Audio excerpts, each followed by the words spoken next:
Okay, so let's talk about the C code कि हम C code को कैसे लिख सकते हैं, क्या-क्या चीज़ें इंक्लूड करनी पड़ती हैं और कौन-कौन सी लाइन जो है उसका क्या-क्या मतलब है। और अगर ये वाला कोड आपको समझ में आ गया तो मैं गारंटी लेता हूँ कि आपको सारे ही कोड, चाहे वो जावा हो, चाहे सी का हो, चाहे सी प्लस प्लस का हो, चाहे पाइथन का हो, ये सारे कोड आपको समझ में आने लग जाएँगे और आपकी कोडिंग के अंदर इंटरेस्ट जो है वो आपका इंक्रीज़ हो जाएगा, आप कोड लिख पाओगे। अगर ये समझ में नहीं आया तो इसका मतलब आप कोडिंग में एक फेलियर हो, आप कोडिंग में सक्सीड नहीं कर पाओगे।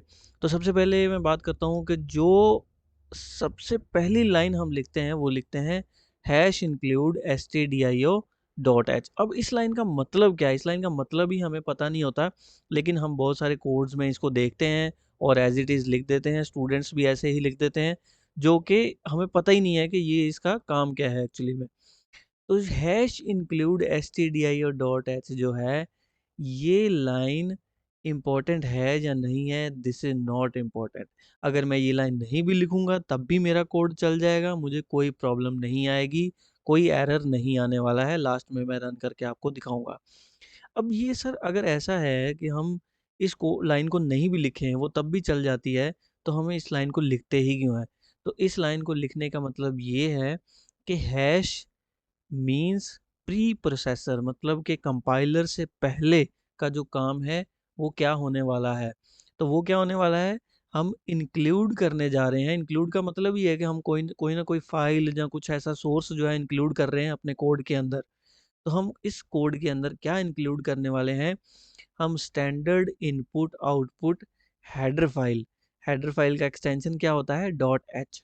सो डॉट एच जो है वो header file stdio dot H जो है उसको इंक्लूड करने वाले हैं अपने कोड के अंदर। तो इसके लिए अगर आपको देखना है कि सर ये हैश इंक्लूड फिर कहाँ से लेता है, ये आपके डिफ़ॉल्ट फ़ोल्डर में ही है, जहाँ पे आपने अपना कंपाइलर जहाँ पे इंस्टॉल किया है, सी ड्राइव के अंदर मोस्टली होता है। तो वहाँ पे आप देखोगे इंक्लूड नाम का एक फ़ोल्डर होगा, मैं आपको दिखा देता हूँ।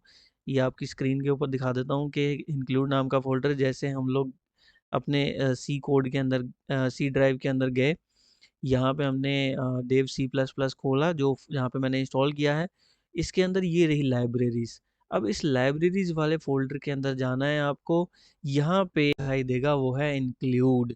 तो इंक्लूड फ़ोल्डर को यहाँ पे ओपन करना, यहाँ पे आपको दिखाई देगा कि ये सारी हेडर फाइल्स यहाँ पे हैं। देखो डॉट एच जितनी भी हैं, ये सारी की सारी हेडर फाइल्स हैं।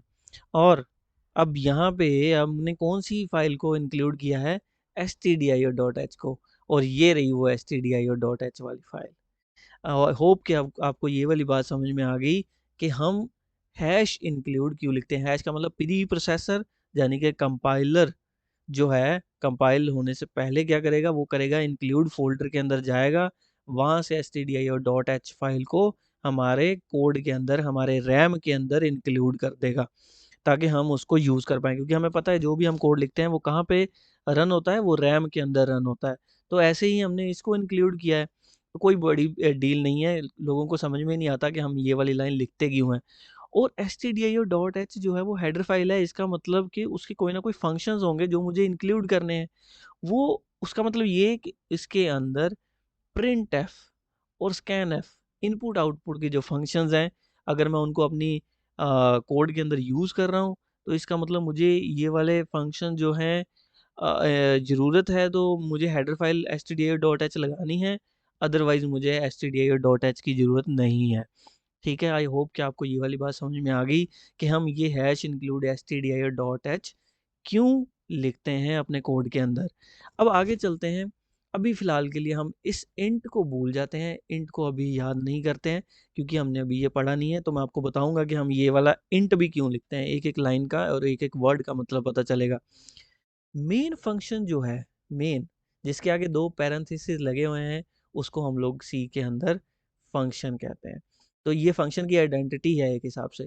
तो मेन जो है, वो हमारा सबसे पहला फंक्शन होता है, जिसको कंपाइलर ढूँढता है कि ये कहाँ पे है रैम के अंदर, ताकि मैं इसको रन करूँ। तो सबसे पहले जो फंक्शन रन होगा वो कौन-सा, चाहे आपने हज़ार फंक्शन, आपने देखा होगा कि हज़ार फंक्शन चाहे लिखे हों, सबसे पहला फंक्शन जो रन होगा वो मेन होगा। जैसे कोई मेन चीज़ होती है, वैसे ही हमारा मेन फंक्शन है कि हम मेन फंक्शन को सबसे पहले कंपाइलर कहता है मैं रन करूँगा इसको सबसे पहले, उसके अंदर जो लिखा होगा उसको देखूँगा, फिर उसके बाद बाकी फंक्शंस की तरफ जाऊँगा। ओके, तो हमें मेन फंक्शन का पता चल गया कि मेन फंक्शन हम क्यों लिखते हैं। और इसके बाद जो ये वाली ब्रेसेस हैं, ये कर्ली ब्रेसेस, ये क्या कहती हैं? कर्ली ब्रेसेस कहती हैं कि ये वाला जो फंक्शन है, ये स्टार्ट कहाँ पे हो रहा है, एंड कहाँ पे हो रहा है। क्योंकि फंक्शन की एक स्टार्टिंग होगी, एक एंडिंग होगी। तो यहाँ से स्टार्ट होगा जहाँ पे कर्ली ब्रेसेस ओपन हो रही है, और यहाँ पे एंड होगा जहाँ पे कर्ली ब्रेसेस बंद हो रही है। तो ये रहा इसका end of the main function.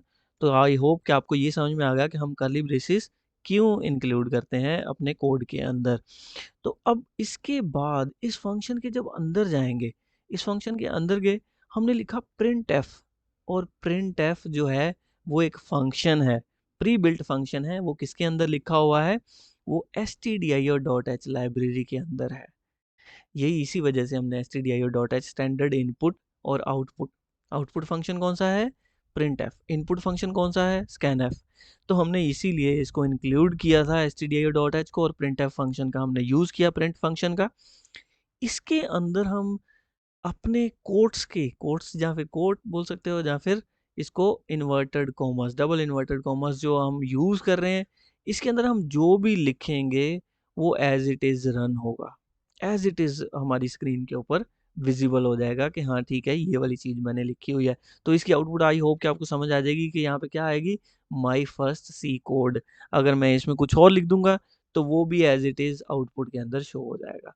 I hope कि आपको ये वाला समझ में आ गया कि प्रिंटफ का क्या रोल है, प्रिंटफ के अंदर हम जो चीज़ कोड्स के अंदर लिखते हैं उसका क्या रोल है, और सर ये वाली चीज़ क्या है? एक सेमीकोलन जो है वो डिफाइन करता है कंपाइलर को कि अगली लाइन जो है वो इससे अलग है पिछली लाइन से। तो लाइन बाय लाइन कोड को रन करता है कौन? इंटरप्रेटर। लेकिन कंपाइलर जो है पूरा सोर्स कोड उठाता है और उसको रन करता है, इसलिए हमें डिफाइन करना पड़ता है कि जो अगली नेक्स्ट लाइन है वो पिछली लाइन से अलग है। इसलिए ये सेमीकोलन उसको डिफाइन कर देता है कि ये लाइन अलग है मेरी। आई होप कि आपको ये वाली चीज़ समझ में आ गई। पहला कोड जो है उसकी एक-एक लाइन समझ में आ गई कि ये कैसे वर्क करता है, और हर एक लाइन के अंदर जो हमने लिखा हुआ है उसका पता चल गया कि ये लिखने का हमारा मोटिव क्या है। तो एक बार मैं जस्ट कंक्लूड कर देता हूँ कि हैश इंक्लूड का मतलब ये है कि हम प्री प्रोसेस करके एक जो है हमारा फ़ोल्डर, हम उसके अंदर जाएँगे, जो हमारी डिफ़ॉल्ट लाइब्रेरी के अंदर है, उसके अंदर हमारा stdio.h नाम की एक हेडर फ़ाइल है, उसको उठाएँगे वहाँ से, और मेन फ़ंक्शन जो है हमारा, वो सबसे पहला फ़ंक्शन होगा जो कंपाइलर रन करेगा उसको, और फिर उसके बाद हमने उस फ़ंक्शन की स्टार्टिंग की, उसका सर जो है वो ये है, उसका पैर ये है, और उसके अंदर फ़ंक्शन के अंदर हम जो भी लिखेंगे, वो रन होगा। अब हमने सिर्फ़ आज एक ही लाइन की है, वो है प्रिंटफ। इसके बाद हम लोग स्कैनफ देखेंगे। नेक्स्ट वीडियो के अंदर मैं बताऊँगा कि हम स्कैनफ का यूज़ कैसे कर सकते हैं, या फिर किसी भी वेरिएबल की कुछ वैल्यू को प्रिंट करवाना है, तो वो कैसे प्रिंट करवा सकते हैं। आई होप कि आपको ये वाला समझ में आ गया। इसको एक बार रन कर लेते हैं, क्या देखते हैं इसको रन होगा, और रन अगर होगा तो क्या आउटपुट आएगी या नहीं आएगी। और एक बार रन करने के बाद आपको समझ में आ जाएगा कि हमें और हेडर फाइल की या फिर किसी और फंक्शन की ज़रूरत तो नहीं है इसको रन करने के लिए। मैंने इसको सबसे पहले एक काम करता हूँ, मैं इसको कंपाइल करता हूँ। मैंने इसको यहाँ से कंपाइल किया, कोई एरर नहीं है, कोई वार्निंग नहीं है, ठीक है। अब इसको यहाँ पे मैं इसको रन करता हूँ। मैंने इसको रन किया, अब इसकी आउटपुट शो होनी थी, लेकिन वो just in fraction of second जो आया आउटपुट, और वो चला गया। समझ में नहीं आया हमें कि क्या आउटपुट आया। तो जो आउटपुट समझ में नहीं आया, रुका नहीं, इसका मतलब कंसोल रुका नहीं। कंसोल को रोकने के लिए मुझे एक और हेडर फाइल लगानी होती है, वो होती है console input output dot H, जिसका एक फंक्शन होता है गेट सी एच, यानी कि गेट करेक्टर। जब तक मैं कोई करेक्टर एंटर नहीं कर देता या फिर एंटर नहीं दबा देता, तब तक ये वाली आउटपुट मुझे स्क्रीन के ऊपर दिखाई देगी। तो मैं इसको दोबारा से एक बार रन करता हूँ, और देखते हैं अब आउटपुट शो होती है या नहीं होती है। तो आउटपुट यहाँ पे आ गई, जो मैंने एज़ इट इज़ लिखा हुआ था, वही सेम एज़ इट इज़ मेरी आउटपुट जो है वो स्क्रीन के ऊपर मुझे दिख रही है, आउटपुट कंसोल के ऊपर दिख रही है। ठीक है? तो आई होप आपको समझ में आ गया कि एसटीडीआईओ का क्या मतलब है, कोनियो का क्या मतलब है, गेट्स हमने क्यों लगाया है और प्रिंटफ, स्कैनफ ये किस फ़ोल्डर के अंदर या किस हेडर फ़ाइल के अंदर इंक्लूडेड होते हैं। तो अगर आपको समझ में आया तो हम नेक्स्ट लेक्चर में मिलेंगे और फिर उसके बाद हम अपना नेक्स्ट कोड जो है सी का, वो सीखेंगे कि कैसे हम लिख सकते हैं।